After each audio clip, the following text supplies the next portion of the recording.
Hello Leo, Sun Moon Rising and Venus Signs, kamusta kayo?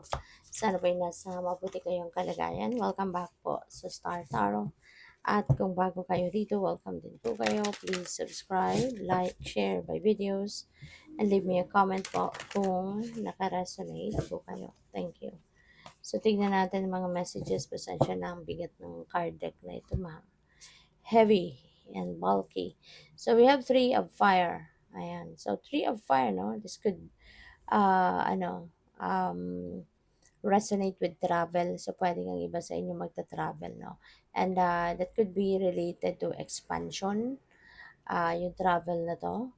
O pwede rin na yan ay mag-aaral, baka merong pag-aaral, baka merong pupuntahan kayong ibang lugar or baka abroad pa, no? At doon kayo mag-aaral, so possible yan. Expansion ng negosyo, ganun, no? So pwedeng you're going somewhere para doon mag-expand, yung mga ganyan, no? Um, this is also the time of implementation of your plans, no? Kaya kung meron kayong mga binabalak, siguro ng mga kung ano man, kung yun nga, balak ninyong mag-aral sa iba, balak ninyong magnegosyo, balak ninyong kung ano man ang gusto ninyong simulan, diba?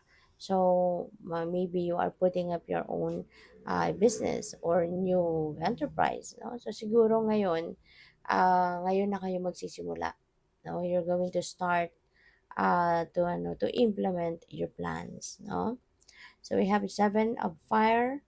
Ayan, but yeah, merong challenge, no, na maaaring ma-encounter kayo rito. Kasi po pwedeng meron ditong someone Leo na, alam mo yun, hindi natutuwa sa'yo. No? Merong hindi sa'yo natutuwa na siguro kasi ano ka na, asensado ka na, baka kasi umaangat ka na sa buhay, baka kasi kumbaga nasa maganda ka ng posisyon ngayon, estado sa buhay. Kaya pupuwede 'no, na merong mga tao ditong hindi natutuwa sa'yo. So yun, so this could be a challenge and, so yun lang 'no, nasa defensive mode na din naman ang itsura nito, lalaki. So yeah, tama lang 'yan 'di ba, na siguro, kung kailangan mong ipaglaban ang kung ano man, then ipaglaban mo, 'di ba? Know your worth, 'yun ang importante dito. At saka choose your battles wisely.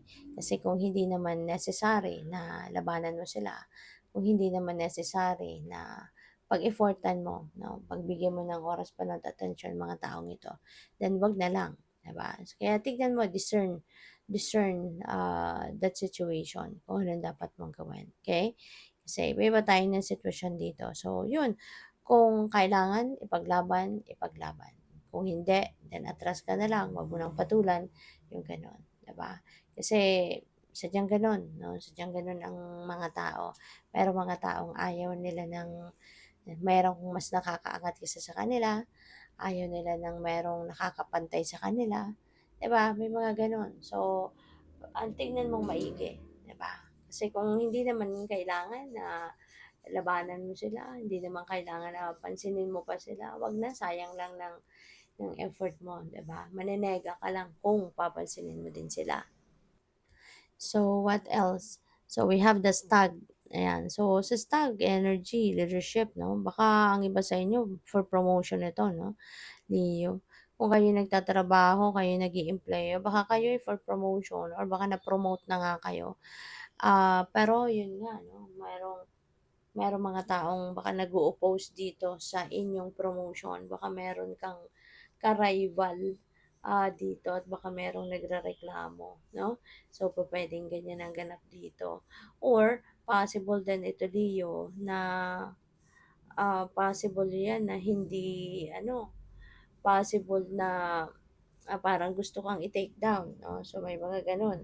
Baka meron ditong mga tao sa paligid ninyo na ayaw talagang alam mo yun, kasi baka interesado din sila, excuse me, baka interesado din sila sa posisyon na binigay sa'yo.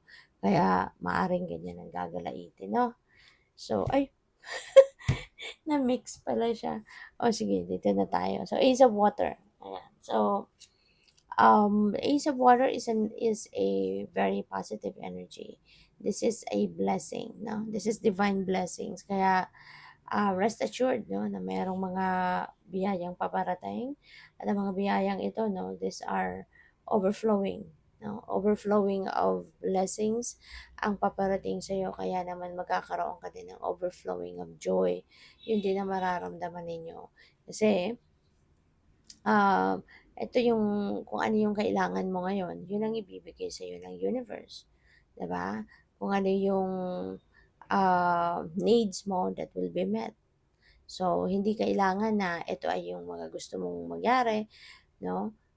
Hindi ito yung mga wants mo, but these are your needs that will be provided to you, Leo. Kaya this is exciting din.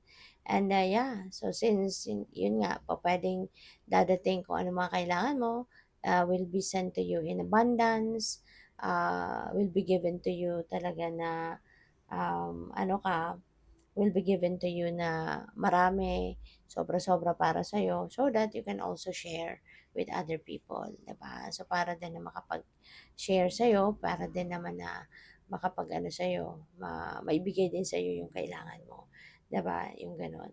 At makakatulong ka pa sa iba. So, this could be anything, 'no? Maaaring mga material na bagay ito, pupuwedeng pera, pupuwedeng opportunity, puwedeng trabaho, pupuwede rin na relationship ito. Baka magkakaroon na kayo dito ng bagong kaibigan or magkakaroon kayo ng bagong karelasyon romantically. So, kung ano yung kailangan, 'no, kung ano yung kailangan ninyo. Kaya nga dapat din na sundin ninyo yung inyong ano ngayon, yung bulong ng iyong intuition so that you would be guided towards that path, 'no, kung ano na yung, blessing na pinapadala sa inyo ng universe, okay? So, tignan natin kung ano pa ang ganap. And by the way, maraming salamat po for subscribing. And if you haven't subscribed yet, subscribe na kayo. And also, maraming salamat din for not skipping the ads. Malaking bagay po yan sa akin. And also, please click the join button sa baba ng video kung gusto po ninyo na mag-join kayo sa membership. Salamat. So, we have the Lady of the Lake. Ayan. So, there is an absolute truth, no? Na maririnig kayo sa ngayon.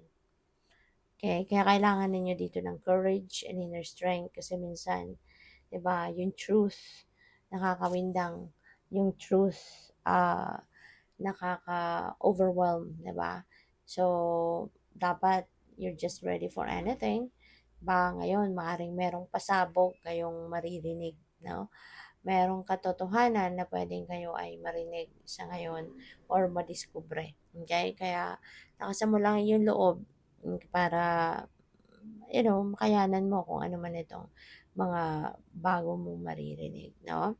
So, what else? We have letting go, ayan. So, this is a time also of purging, this is a time for releasing something, 'no, na hindi na nagse-serve ng highest good ninyo, okey?